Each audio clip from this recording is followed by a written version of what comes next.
Good morning and welcome to Candid Conversations with me, Linda Burhans. Just interviewing inspiring, fabulous people that are doing fabulous things. And today I have my friend Maureen Famiano with me. And she is a fabulous woman doing fabulous things. She's a storyteller and an advocate. She's had 30 years in television broadcasting. And she's really good at getting people to chat and open up.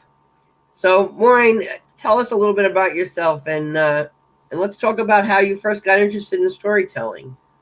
Sure. Linda, thank you. So nice to see you. Thank you for having me on your great podcast. And just you are a genuine warm heart. So it's nice to talk to you. And thanks for being here. Thanks. So I actually got involved in journalism in high school. I saw the news. I liked information. I said, that's what I want to do. And I did it. I'm one of those crazy ones that thought something, did it, followed it, and have been doing it ever since.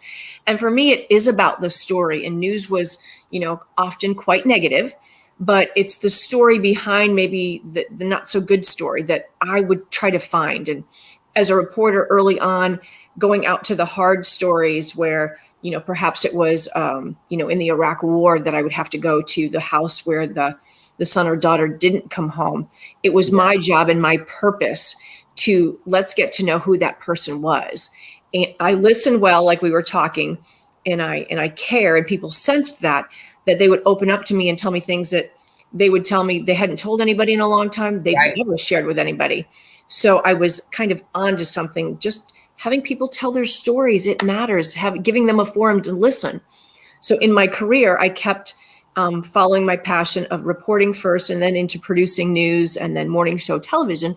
And it always was about the story. At the end of a segment, it's about that takeaway, the uniqueness of the people. It's not hard, but a lot of people Everyone has a story. Everyone has a story. Everybody does. And it's so warm and lovely when you uncover it and peel back those layers, and then they share maybe something new and different. It's still their story, but they didn't know it mattered, and it matters. And that's what I love to find.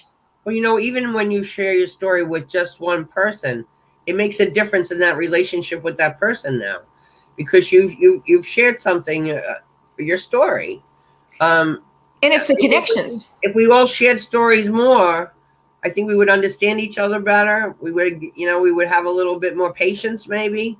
Mm-hmm. But I love what you do. Thank you. I love it too. So yes. Let's go a little further. So you're out there doing stories. Continue the story. Well, I think what's fun is in my line of work in television broadcasting for so long, moving from news into morning show television, you have 4 minutes to share your story, to hopefully connect with the hosts and to connect with the audience, right? In today's podcast, we're going to have more time, but typically it's a lot less time. And I always would tell people that's amazing real estate, to be able to meet people and connect and just have that connectivity. Yeah. And when you go to events and things, you might have a quick little meeting, the elevator pitch, but it's important to share something that matters, not just I'm a this or I'm a that. And in working with so many people, and I figured it out one time, I booked personally almost 15,000 guests on my show. Wow. That's a lot of people. Yeah. But I was like, okay, let me get to know you. And then I thought I did. And I'd ask one or two more questions. And I'm like, what? We're using that stuff. And they're like nervous or hesitant. I'm like, no. That makes you even better. Right. And afterwards, having been hesitant, they'd leave the set and they'd be like, I love that. And they would want to hire me as their consultant. And I'm like, I cannot. I'm busy doing my shows as executive producer. I was busy. I'm like, no. But I tucked that away because people needed help and guidance in navigating their own world of storytelling. Yeah. So that's when I created my unique platform and way that I do things, because everybody has a story. It's just sharing it and getting it out there that matters. Yeah. So you were continuing on that journey, and then what happened? Are you talking about my hiccup? Yeah. Well, if it's the hiccup of a little health challenge, yes, I was busy working at NBC at the time, busy. And I noticed something and I thought, it's nothing because I'm a doctor apparently or something. No. Exactly. But I watched and I waited And I waited, and it ended up being not good. When I finally went to the doctor, long story short, it ended up being colon cancer. And when all was said and done, after numerous opinions and surgical visits, etc., and then surgery, they were able to diagnose the staging after the surgery. It was stage 3 colon cancer. Wow. Wow, exactly. Even when that first surgeon came in, he wasn't looking at me on the table sitting to be talked to. He was like looking for the 90-year-old in the room. It was kind of like it couldn't be her. Right. I was 45 at the time, vibrant, young, not the typical, whatever typical is. And I said, do you have something to tell me? Because I was worried that it wasn't going to be good, and it wasn't good. But with that, I said, okay, I had a sad day or two or a week. And I said, okay, enough of that. What is that going to do? Nothing. What are we going to do about it? What are we going to do about it? Because I got too much left to do. So I thought, I asked a lot of opinions. I'm a big advocate for advocacy. And I navigated this with unknown guidance, really. My mom was with us at the time. She was an oncology nurse. So she knew some of the questions to ask and knew when it wasn't great information. But it was up to me and all of us individually to say, that's one assessment, but I think there could be another solution. So for me, that first time, I got 3 opinions from surgeons. 3. And it was that third one that took me into a surgery first, and then it ended up being in the lymph nodes. So we had to do I call it the poo-poo platter of excitement, which meant chemo and radiation for a year. So it was a bit. But I did it. I got through it. There was a hiccup again later, which also meant after 7 years, Houston, we have another problem. It kind of came back. And then my colon had to go, my entire colon.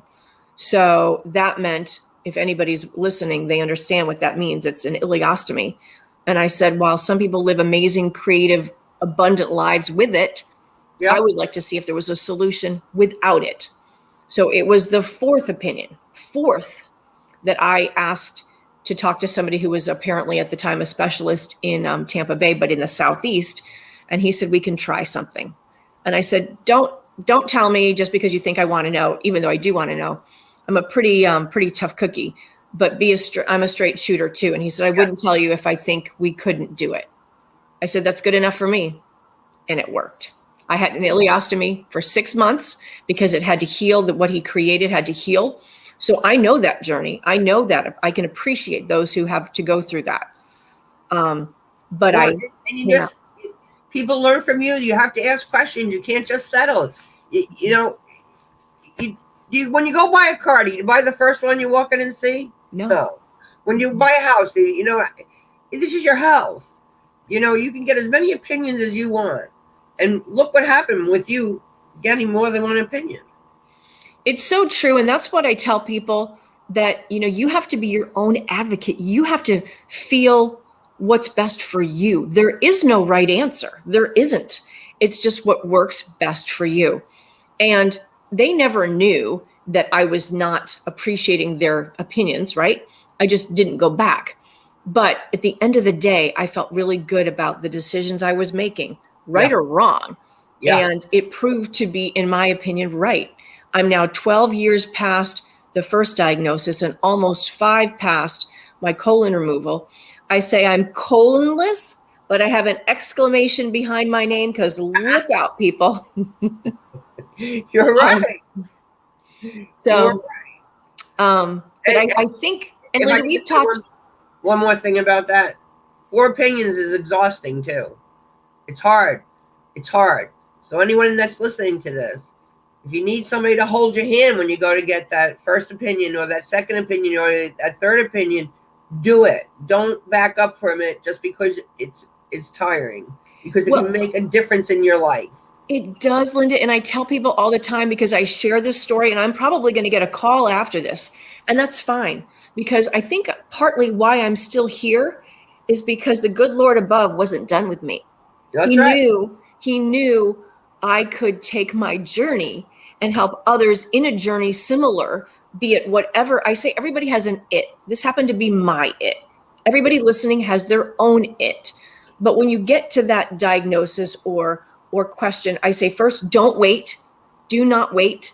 Even though you're scared because what it could be, but you know what? What if it's not? What if it's nothing? Then you're worrying unnecessarily. Right. But if it is something and you get it diagnosed early, then you figure it out, you get it done, and you move along. That's the key. But bring somebody with you who can take notes, or what I tell people now is on the phone, record it into your phone. You're so confused and overwhelmed, you can't remember. Record it into your phone so you can play it back and remember what they're telling you, because it's critically important. Yes, because I'll tell you, like, when I took my mom to the doctor and they diagnosed her with stage 4 colon cancer, any word the doctor said after that, I didn't hear one thing. I know. I didn't hear one thing. I couldn't. It was too traumatic. So anybody that's listening, just bring a friend, bring a recorder, bring a friend and a recorder. Right. Because you want somebody to give you comfort afterwards, because it's overwhelming. I remember when I left, it was overwhelming and I was sad, and I had children, little ones at the time, like 6 and 8, and I had to figure out what was I going to do and navigate with them. My husband was a little overwhelmed and didn't know either. Yeah. So I had to take the reins and say, okay, well, I'm going to lead this pony party and figure it out. But, leaning on people that can guide you or help you. And when people reach out wanting to help you, I'm not a good one at taking that. I just do it all myself. Yeah. And I had to learn to accept. Yeah. So that people was beautiful. Mm-hmm. People want to help you. So you co-authored a book. Let's talk about that. I did, and it, I think, goes to kind of, again, why I'm still here. It's called Step Into Your Brilliant Purpose. It's an anthology, so several authors from around the country took part. And mine is kind of my why in storytelling. And it's not only my journey in journalism and broadcasting, but it's now the pivot to helping people tell their story and sharing my story. Little did I know that as a storyteller, my story would become something that people want to hear or can learn from. But in that, it was just, it was a beautiful thing to be a part of. It made it to #1 international best-selling status. It's about a year old now. It was launched about a year ago, and I got messages, we're a year old. I was like, wow, that was fast. And so much has happened in the past year. And again, it's a matter of connecting, and we all have a purpose. I think this is my purpose, to share and to help others figure out what they need to do, what they could do, about warm connections and lifting people up. Yeah, and you can tell it's your purpose, because when you live your purpose, you're enthusiastic all the time. Yeah, I tell my children, I say, I'm passionate about what I do, guys. And they're like, yeah, Mom, we know. I have a 24-year-old daughter now and a 21-year-old son. So they know I'm passionate, but I want them to feel the joy of what I do and what they do. When you have something like that, Linda, having done this for a long time too, you love it. It's not work. It's great. It's great rewards. Right. It's your life. And your children watch you. My grandson came to visit me yesterday. He told me he just gave 2 weeks notice on his job. And I said, why? What did you tell them? Why did you do that? He said, I don't want to work for somebody else. I'm an entrepreneur. He goes, I watched you, Grandma. I'm like, yes. Good for you. Such a nice thing. Congratulations and good luck to him. And he's young, realizing that, right? I think that's the beauty too of the entrepreneurial spirit. I never would have thought I would have had that, because I work for companies, I work for people. But for a young person like your grandson, figuring out, like, I can do this, I'll be my own, like, that's great. Good for him. Good for you, teacher. So I heard through the grapevine that you're up for Visionary of the Year. Yes. Talk to me about that. So this was a very nice shock that came back in October when I was at an event that I was speaking at and hosting. They said, we've nominated you. And I said, what? I can't think about that now. I'm going on stage. But basically, it's with the Leukemia Lymphoma Society that every year they have a special project and special campaign, if you will, for Visionary of the Year. And I'm one of the, I believe it's 12 nominees this year, where we raise awareness and raise just people talking about, again, it comes back to what I did in my lane of colon cancer. being aware, asking questions. Don't put things off if you're not feeling quite right. Right. If you do that sooner rather than later, you can have a much better outcome. Yeah, early diagnosis is your best deal. It matters. And I think with And COVID, you know your body. If something's not right, listen to it. listen to it for sure. And with COVID, we couldn't get in for our screenings. So that put us 2-3 years behind. And we're going to have statistics in 2-3 years that will be quite alarming. So when they came to me, I sat on that for a bit because I was like, I don't know if I have the bandwidth to do it. I'm very busy with family, my work, and what I do in the community. So I said, I don't know. But again, I felt pulled that I was supposed to do this, because if we do this and we raise awareness and funding for somebody who could use it and get the help they need, that's what I'm supposed to do.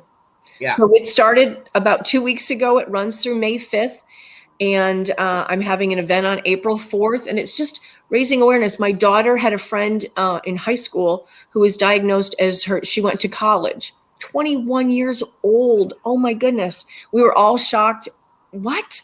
She battled, she got through it. Now she's in remission. It's just beautiful. And my daughter's boyfriend's younger sister a number of years ago was diagnosed with leukemia as well at 7. It's typically it impacts younger people. So, it's hard enough to be an adult with a challenge, let alone these little peanuts who are just so young and they have their whole, they have their whole lives ahead of them. And this group, the LLS, does great things, even during, hurricanes that came through, Ian and the other one last year.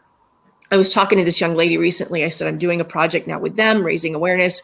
And I said, and I know they gave away gift cards during that time that people couldn't get to their special, their treatment plans, or they were able to get back, but they could only then go home because everything was destroyed. So they would get a gift card in the mail from this LLS, from the Leukemia Lymphoma Society, to say, we see you. We know you probably need a little lift. I was like, it's the little things, but it's a big thing. And much more: research, advocacy, patient involvement. So I'm honored. I'm privileged. I feel blessed. I feel called. And we're going to do the best we can to raise awareness and funds to make a difference. My team is Together We Win. I have a team of people supporting me. And it's on my Facebook page. And I'm just excited to help people who I hopefully will know that maybe I made a difference, and people that I will never know that our efforts paid off. Yes. That's good enough for me. And you know how I believe in being part of our community and doing for our community. It's so important. We make up our community, and volunteering and service work, I feel is so important. I tell my grandchildren, it's not an option. No. It's an obligation. You're part of this town. You're part of this, and you need to be part of it. And you, Maureen, definitely are part of it. Well, I think I so agree with you. And I think kindness pays off all the time. I don't do, you don't do to get. I never think of it. I think if that story is important enough, it's important enough to do a story on that, because it helps people. It engages people. It gives people hope.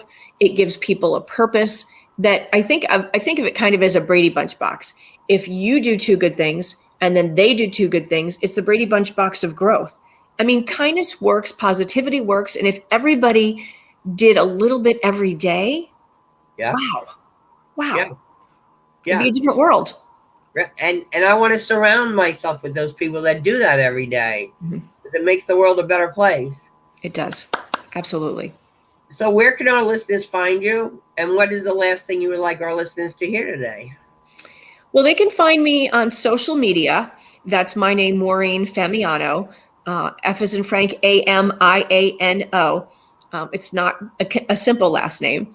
On my business page, MEF, like magnificent, enthusiastic, fantastic media. That's my other Facebook, and on LinkedIn. And the last thing I say, what people should keep in mind is just kindness matters. When you go to the store, say hello to somebody that you're passing, give them a compliment. You never know when that trajectory difference sends them on a different path. Don't you get excited when somebody likes your shoes, your hair, your earrings, your glasses, whatever, that those little things can send people on a different way. And if that's the one thing you take away from this, That's good. Well, it's funny, I always say have a delicious day. And now I'll walk into certain stores and they go, here comes delicious day. I But love it. everyone's smiling and everybody's instead of like, whatever. Right. Yeah. Thank you so much for being with me, my friend. I'm going to see you on my radio show soon too. Right. Thank you. It's a pleasure, Linda. You're a bright light. I give you a hug through this. Like attracts like, and I think God has used us both as vessels. Mm-hmm. I say, just tell me where to go and what I'm supposed to do, because many times I don't have a clue. But you're doing great. You're doing amazing.